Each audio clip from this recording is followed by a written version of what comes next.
Hello दोस्तों, नमस्कार। एक बार फिर से आप सभी का मैं बहुत बेहतरीन स्वागत करना चाहूंगा। और जबरदस्त खुशी जिसको कहते नहीं है कि मतलब माइंड ब्लोइंग खुशी का सवाल है और बेहतरीन खुशी की बात है। और इतनी बड़ी वैकेंसी इसके पहले कभी नहीं, और बहुत बड़ी वैकेंसी है। अगर आप इसमें जोर आजमाना चाहें तो मैं आपको बता दूं कि गारंटी के साथ आप मेरी नोट्स लेकर और आप मेरी क्लास लेकर इस वैकेंसी को अपने हाथ में कर सकते हो। अपने हाथ में आप कर सकते हो। ये बहुत बड़ी वैकेंसी है, बहुत बड़ा सेगमेंट है। इतना आप समझो, इतना आप जानो।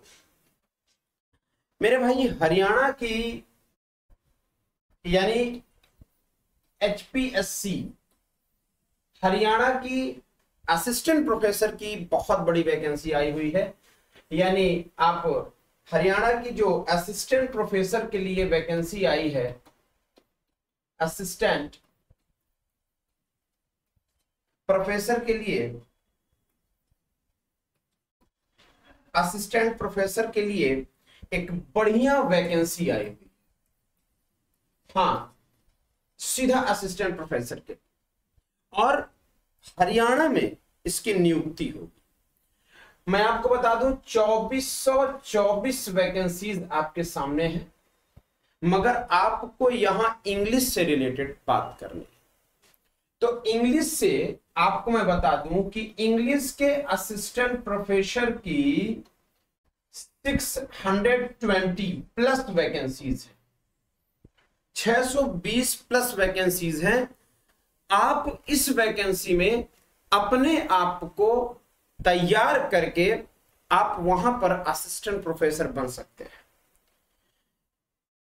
एप्लीकेशन का जो मोड आएगा, जो एप्लीकेशन फॉर्म आप डालोगे, वो मैं आपको बता दे रहा हूं कि एप्लीकेशन मोड जो होगा वो ऑनलाइन है। ऑनलाइन आपको फॉर्म फिल करना होगा। इसके साथ साथ मैं आपको बता दूं, इसमें दो तरह के टेस्ट होंगे। कितने? दो तरह के इसमें टेस्ट होंगे। दो तरह के टेस्ट का मतलब कि एक आपकी स्क्रीनिंग होगी, स्क्रीनिंग टेस्ट होगा। इस स्क्रीनिंग टेस्ट में आपको 100 सवाल मिलेंगे। इस स्क्रीनिंग टेस्ट में आपको 100 सवाल मिलेंगे, और ये 100 क्वेश्चंस आपके ऑप्शनल होंगे, मतलब ऑब्जेक्टिव टाइप। ऑब्जेक्टिव टाइप किससे होंगे भाई? ऑब्जेक्टिव टाइप होंगे। और टोटल इन 100 क्वेश्चन में जो वेटेज का इन्होंने एक सेगमेंट रखा है, मार्क्स एंड वेटेज का जो सेगमेंट इन्होंने उठाकर रखा हुआ है, बड़ा ही आप सुनोगे तो अच्छा लगेगा कि 25%, 25% आपको वेटेज मतलब चाहिए कम से कम इतने में इसको क्वालिफाई करने के लिए। ध्यान रहे, ठीक है ना? ऑफ टोटल मार्क्स, यानी आपको कम से कम 25% एग्जाम को क्वालिफाई करने के लिए चाहिए ही चाहिए। ड्यूरेशन की बात मैं करूंगा तो 2 आवर्स की है, 2 घंटे की ड्यूरेशन है। इसमें हम सब्जेक्टिव नॉलेज की जब बात करते हैं, यानी स्क्रीनिंग के बाद जब आप निकलने के बाद आओगे तो सब्जेक्ट नॉलेज की बात आएगी। इस सब्जेक्ट नॉलेज में क्या क्या सेगमेंट है? डिस्क्रिप्टिव होगा, डिस्क्रिप्टिव होगा, डिस्क्रिप्टिव क्वेश्चंस होंगे, राइट। और सबसे बड़ी बात, 150 मार्क्स का होगा, 150 मार्क्स का होगा। और इसमें मैं आपको बता दूं कि 87.5%, पहले से बता दिया है, टोटल ऑफ द मार्क्स,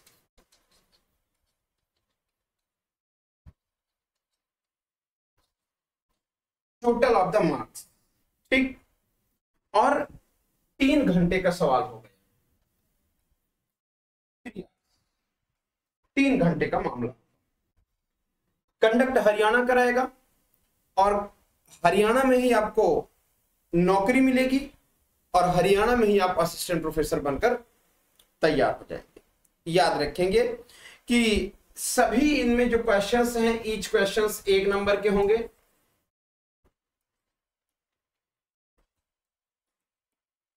एक नंबर का होगा सभी क्वेश्चन।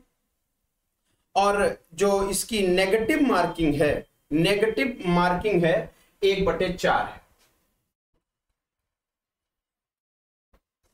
नेगेटिव मार्किंग 1/4 है, 1/4 है इसकी नेगेटिव मार्किंग। ये ध्यान रखेंगे आप। ठीक हुई बातचीत। अब समझिएगा, इंटरव्यू के लिए इसमें से ये 87 से 87.5 से टोटल वेटेज चाहिए। इंटरव्यू के लिए इन्होंने बचा रखा है कितना, 12.5%, यानी 12.5% आपका इंटरव्यू सेगमेंट होगा, इंटरव्यू का सेगमेंट होगा। ठीक है ना, ठीक है ना, बिल्कुल। और बाकी तो आप जान ही रहे हैं, बाइलिंगुअल पेपर होना होता है। और इन सभी सेगमेंट को देखते हुए इसके बाद जो इन्होंने सिलेबस दिया हुआ है वो काफी बेहतरीन सिलेबस है। उतना आप जितना सोच रहे हो उतना उस हिसाब से आप बहुत ज्यादा दिक्कत में नहीं आओगे। अगर आप मेरी नोट्स ले लेते हो, आप मेरी नोट्स ले लेते हो तो, और या क्लास ले लेते हो तो, आपको मैं बता दूं कि सिलेबस का जो इनका सेगमेंट है बहुत ही ठीक सिलेबस है। जैसे इन्होंने बता दिया कि हम क्या पूछने वाले हैं। लिटरेचर ये पूछेंगे 64 से लेकर प्रेजेंट डे तक। यानी एक बात क्लियर कर दी है कि 64 से पहले का हम मामला नहीं पूछेंगे। हम 64 से लेकर के वर्तमान तक की इंग्लिश को पूछेंगे, अब 64 के पहले नहीं पूछेंगे। इसमें हमें क्या क्या समझना है। ड्रामा लेना होगा, इसी में पोएट्री लेना होगा, फिक्शन लेना है, और शॉर्ट स्टोरी इसी को कहते हैं। ठीक है, और इसी में नॉन फिक्शन लेना है, नॉन फिक्शन।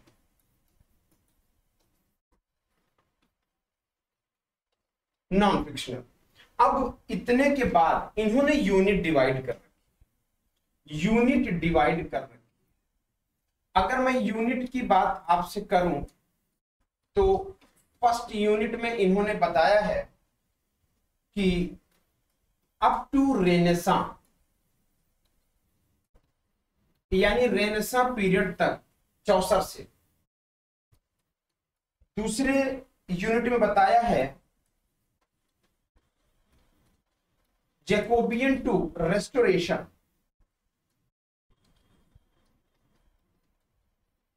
यानी इतने तक की इंग्लिश चाहिए। फिर तीसरे सेगमेंट में बताया है अगस्टन एज। अगस्टन एज यानी 18th सेंचुरी, 18th सेंचुरी की लिटरेचर चाहिए इनको। फिर इनको रोमांटिक एज लाना होगा, फिर इनको रोमांटिक एज लाना होगा, फिर विक्टोरियन आएगा। इसी में प्री रेफेलाइट भी इन्होंने बनाया है, प्री रेफेलाइट बनाया है, प्री रेफेलाइट बनाया है। मॉडर्न ब्रिटिश लिटरेचर बताया है,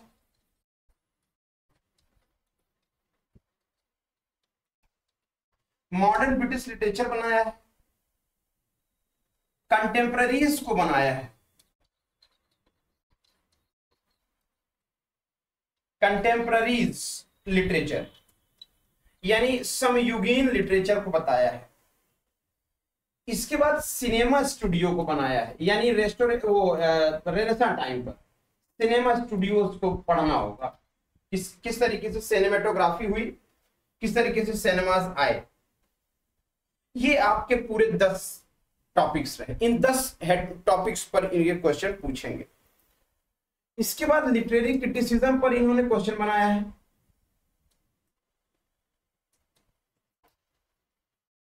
लिटरेरी क्रिटिसिज्म पर इन्होंने क्वेश्चन बनाया है, एंड थ्योरी पर भी, लिटरेरी थ्योरी एंड क्रिटिसिज्म पर इन्होंने बनाया है। इसके बाद थोड़ा सा इन्होंने मेथोडोलॉजी को ऐड किया, यानी हिस्ट्री ऑफ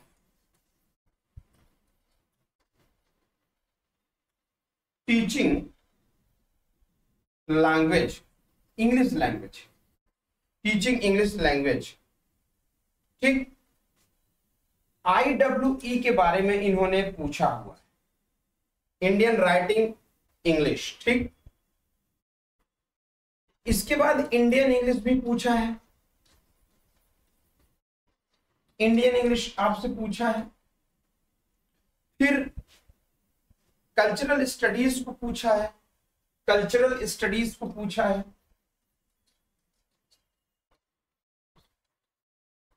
कल्चरल स्टडीज को पूछा है, और अमेरिकन और नॉन ब्रिटिश लिटरेरी कॉम्प्रिहेंशन, यानी अमेरिकन को भी पूछा मेरे भाई, यानी अमेरिकन लिटरेचर भी पूछा है, जिसे नॉन ब्रिटिश आयरिश भी आ सकते हैं, अफ्रीकन भी आ सकते हैं, कैनेडियन भी आ सकते हैं। ठीक है ना, तो इतना आपका ये कंप्लीट सिलेबस है।